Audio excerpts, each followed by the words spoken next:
নমস্কার সকলকে, আশা করছি সকলেই ভালো আছো, সুস্থ আছো। আমিও ভীষণ ভালো আছি।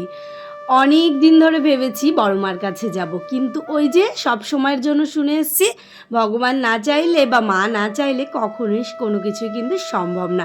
সেটা জলজন্ত প্রমাণ আমি আরও একবার পেয়ে গেছি। আমার শ্বশুরবাড়ি বর্ধমান আর বাবার বাড়ি নদিয়া, মানে নদিয়া আমার ওই বড় মা নৈহাটি থেকে আমাদের বাড়ি মাত্র আধ ঘন্টাও লাগে না, বলতে পারো 25 মিনিট। তো আমি কখনো আমার যাওয়ার সুযোগ হয়নি। আমি বড় মার মন্দিরের সামনে দিয়ে কতবার যাওয়া আসা করেছি, তবুও আমার পুজো দেওয়ার সুযোগ হয়নি।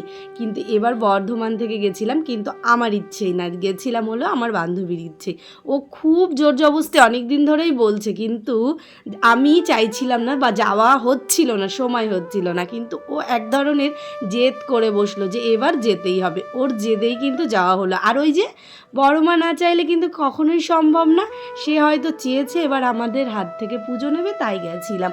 আর সকাল সকাল বেরিয়েছি, সকাল সকাল বেরোনোর পরও ওখানে পৌঁছেছি 9টার সময়।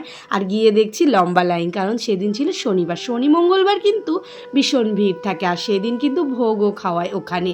তো আর অন্য দিন অতটা ভিড় থাকে না, খুব শান্তভাবে পুজো দেওয়া যায়। আর আমরা 3.5 ঘন্টা লাইনে দাঁড়িয়ে লাইন পেরিয়ে অবশেষে চলে গেলাম মায়ের কাছে।